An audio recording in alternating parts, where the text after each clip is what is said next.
Yes, we can. Thank you, Professor Hisham Farag, for joining us. Professor Hisham Farag is a professor of finance and director of research at Birmingham Business School, University of Birmingham, where he also serves as the founding director of the Sustainable Finance Innovation Research Center, SFIC.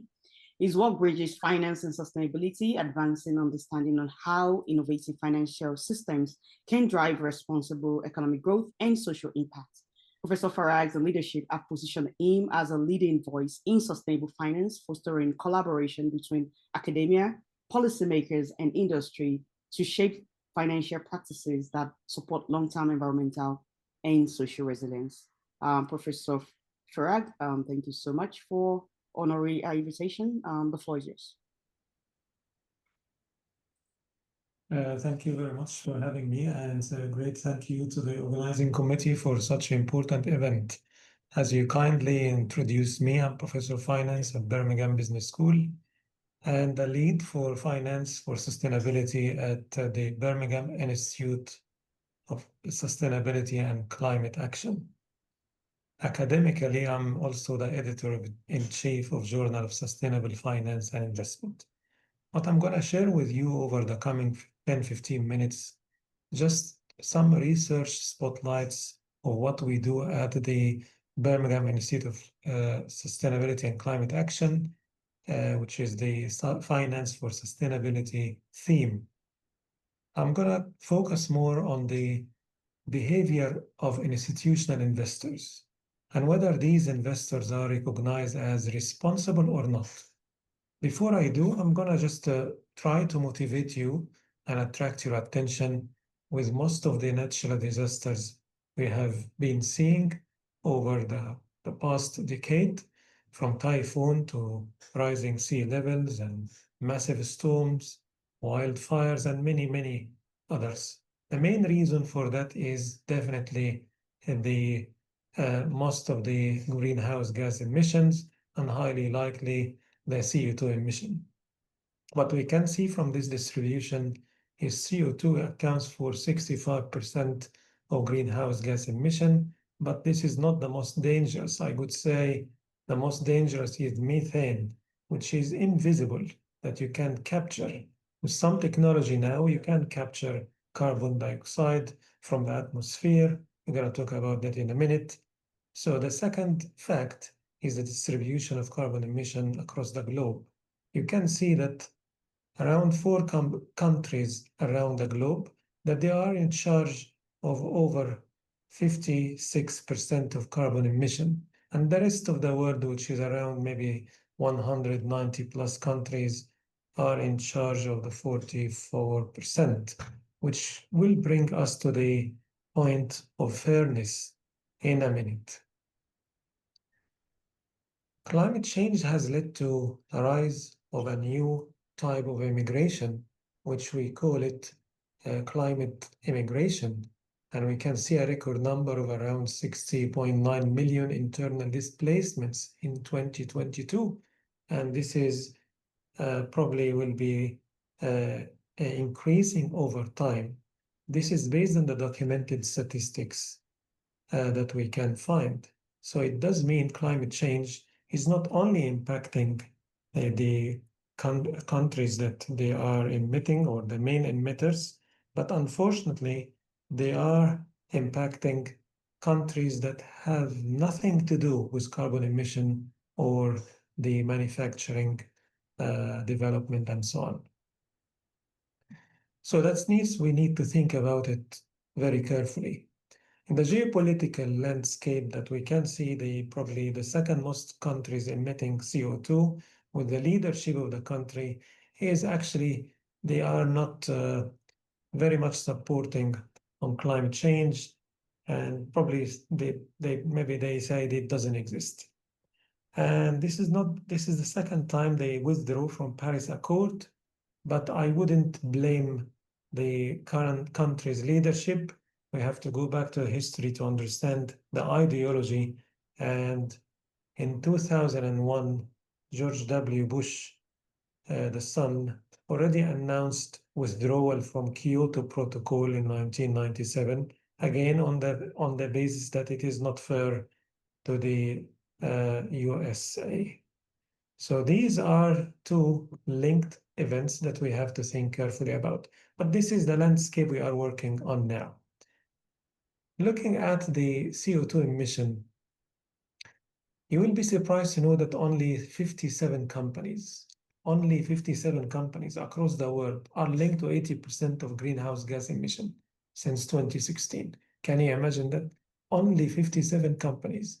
And you can see carbon emission are increasing. Can you see the trend increasing year by year up till 2022? That's just the massive or the significant increase here, as you can see in China, which is greater than the entire Europe, greater than United States, and so on. In terms of manufacturing or sectors, you will see that the electricity and heat probably accounts for the vast majority of the CO2 emission, followed by transport, followed by manufacture and agriculture sector. These are the most important sectors that we will need to do something in order to try to mitigate the impact of carbon emission. Our research will try to understand the behavior of investors towards that. But to understand the behavior of investors, I want to show you some results or the economic impact of climate change. So this is documented results by the literature. Some of the results are saying by year 2100, around 13.1 million American will be impacted if sea level rise by 1.8 meters. And also 1.8 million houses worth 882 billion, mainly in Florida, will be at the risk of flooding if sea level rises by 6 feet. And we can hear some countries will be wiped out of the map if the sea level rise in some countries in the north of Africa. So this is quite existential threat that we will need to do something about. House prices also will be impacted if your house is located in an area exposed to sea level rise. So your average house price will be 7% lower than others or comparable to others. Of course, this will lead to lower company valuation and we'll have to higher cost of capital that leads to lower company valuation because risky premium will be higher. For that reason, we always say climate finance is important. Climate finance is important for mitigation and adaptation. Mitigation finance, this focus on reducing greenhouse gas emission. But adaptation, which is much more challenging, that these are the actions that help communities to reduce the risk and face the harm they might suffer. We want them to become more resilient. So it will require much more higher in infrastructure investments.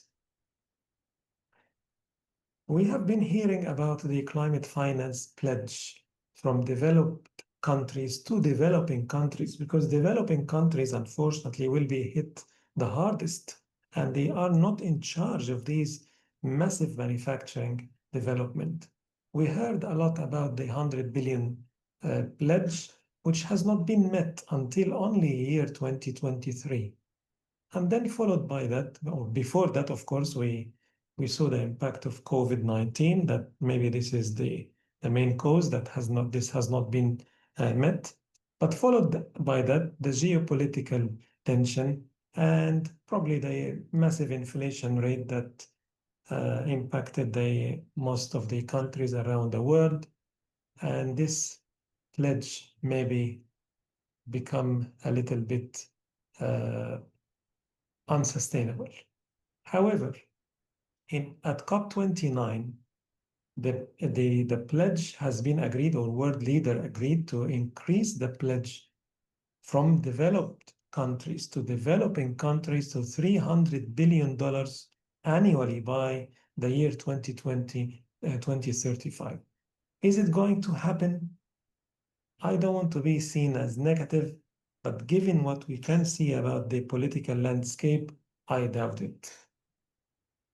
And during COP29 also, there was something really important, which is called Baku Roadmap, which targeted all actors, public and private, not only developed countries.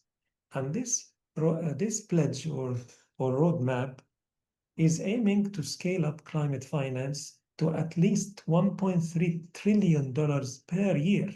This is all actor, remember, not only developing countries, but we are targeting mainly private finance. Are we able to raise 1.3 trillion per year annually? This is a very interesting question. So how much we need if this is the case? And what we expect from the coming COP30? In COP30 in Brazil, we are expecting to operationalize the loss and damage fund. The idea of loss and damage fund was initiated in the COP27 Sharm el-Sheikh in Egypt, but there is no governance mechanism has been tied to that. Hopefully in COP30, we will have more information and detail about the governance and the operationalizing of loss and damage fund. COP30 also in Brazil will hopefully witness the launch of Tropical Forest Forever Fund to compensate nations for forest preservation. I think this could be one of the most important outcome of COP30. Hopefully they will agree on that. Making progress in Baku roadmap, which is the 1.3 trillion. I hope they're gonna make some progress about it. And mobilizing private capital, and this is quite challenging, and this is linked to our research insight I will share with you. And finally, making some progress with carbon markets. So climate finance is important, as you can see, but how much we need? We say 1.3 trillion every year. We say developed countries will pledge or to mobilize 300 million. How much we need actually? There are many estimates from the major financial institutions and United Nations. They said probably developing countries, they need 140 billion to 300 billion per year. And let me show you this interesting graph. The shaded area, this is the amount of mobilized funds so far. Can you see the graph? Can you see the trend over 2025? This is the amount of climate finance needs to be mobilized. Can you see the gap? How much gap is there? The gap is huge. Are we able to meet this gap? I will remind everybody that the announcement by the IMF director, she said the money is there, but the distribution of money is inefficient. So hopefully we can see something happening with that. Mitigation finance, by the way, is something compared to adaptation is a little bit easier. Why? Because we have clear definition. We can encourage private sector to engage in mitigation type projects such as maybe solar panel, electric vehicle, and many others. The risk return profile is more or less obvious. However, if I want to create maybe safety net for infrastructure or protect vulnerable communities and countries against the increasing of sea level rise. So how can we convince private money or private sector to invest in that? So adaptation finance is much more challenging.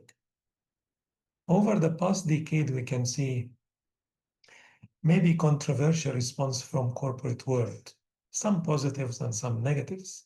So companies like British Petroleum, ExxonMobil, Occidental Petroleum, and many others, they already agree to disclose the risk of climate change. Other companies, they don't, they disagree with that. We can see also that how or the pattern of investments, top 15 banks financing fossil fuel globally from 2016. Can you see how much is that? During the 5-year post-Paris Accord, top 60 bank worldwide poured around $3.8 trillion into fossil fuel-based projects. So we can see some controversial behavior. And of course, as you can see, what is happening in the political arena now, somebody saying drill, baby, drill, and some countries saying we're going to explore all the opportunities for the sake of our citizens. So this makes us think twice about the behavior, not only of governments, but the behavior of companies. And I hope I motivate you enough to tell you what we are doing here at the University of Birmingham to understand the behavior of institutional investors. Remember the statistics I told you at the beginning, only 57%, 57 companies are in charge of the around maybe 70% or so from the carbon emission. So we try to understand the behavior of conglomerates, big institutions, as you can see, big names in front of you. Pick one of them like Berkshire Hathaway and Warren Buffett. They say when they have a proposal to disclose about their climate risk, the board unanimously, they said, no, we're not going to do that. And they are in charge of many other companies, as you can see, either wholly owned or partially, they have significant stakes on those companies. If this is the behavior, so you can imagine what might be the impact of the subsidiaries. For that reason, Berkshire Hathaway remains lowly rated in climate action. So they are in the same rate as probably one of the world's biggest oil and gas companies in Saudi Arabia, Aramco. Our research tried to understand the behavior of the institutional investors in terms of, for instance, voting, because you need voting for when it comes to a proposal submitted by maybe a shareholder activist about disclosure, about doing something about climate finance. What we found in our research that there is empirical evidence that association between institutional shareholders, or what we call network, this network could lead either to increase the greenhouse gas emission or not. So there is an agreement beforehand how we're going to vote together, whether this industry or whether this sector, how they're going to tackle or deal with proposals regarding greenhouse gas emission. We also found something called, we call it here in our research, responsible block holders. Who are and why they are responsible? They are responsible because they sign the principles for responsible investments, PRI. And in our research, what we found empirical evidence that responsible block holders, if they are the signatory of PRI, they enhance firm level ESG disclosure. So I feel the responsibility. I sign the PRI in that reason. For that reason, I enhance the level or our firm or firm level ESG disclosure. I provide more information. Responsible holders can better monitor management because they feel responsibility. And of course, they try to tie the behavior of top management with probably the net zero objectives. So this is a good behavior of an institutional investor. However, I have to be very careful because some of the institutional investors, they call themselves responsibles, while the matter of fact, this is a greenwashing. What else of the spotlight we found in our research on that theme of sustainability or finance for sustainability, whether institutional investors really care about green bonds. We said climate finance is important. For that reason, we create different types of innovative instruments like green bonds and blue bonds and many others. So we use global sample of 32 different countries, and we find that active and value-oriented institutional investors with short-term horizons, they tend to hinder the issuance of green bonds. Shareholder activism also mitigates this negative impact. So when you look at the positive side, so passive investors and growth-oriented and long-term investors, they would be in favor of issuance of green bonds. So it's like, as you can see, green and non-green. Our research also extends to a very unique type of institutional investors, which is sovereign wealth fund. Sovereign wealth fund, These are type of institutional investors, but owned by governments. Sovereign wealth fund, as you can see, they are trending very highly around the world, and asset under management by the end of 2022 is around $11.4 trillion. So what we are seeing in our research here is just there might be some conflict between the political and fiduciary goals of the sovereign wealth fund. What we found in our research that sovereign wealth fund ownership is associated with increase in ESG reputation risk. Let me explain. If I'm a sovereign wealth fund, I invest in investee company, one of my portfolio, whether same country or overseas. This company will be subject to higher ESG reputation risk. It does mean simply they are not very keen on ESG. By contrast, the reputation risk will be higher. However, ESG reputation damage is mitigated when those sovereign wealth fund investee firm maybe share political affinity, maybe proximal national governance, dominant religion, and social ties. What does it mean? If I have similar proximity between the sovereign wealth fund country and those in investee countries or investee portfolio, probably I will behave a little bit in a better way.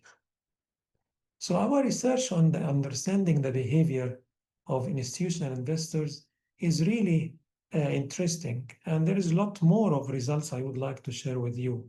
And I will tell you also what is probably the future direction of our research. What we are doing at the moment is about the impact of the economic impact of water scarcity in particular, in not only in Africa, but also around the world.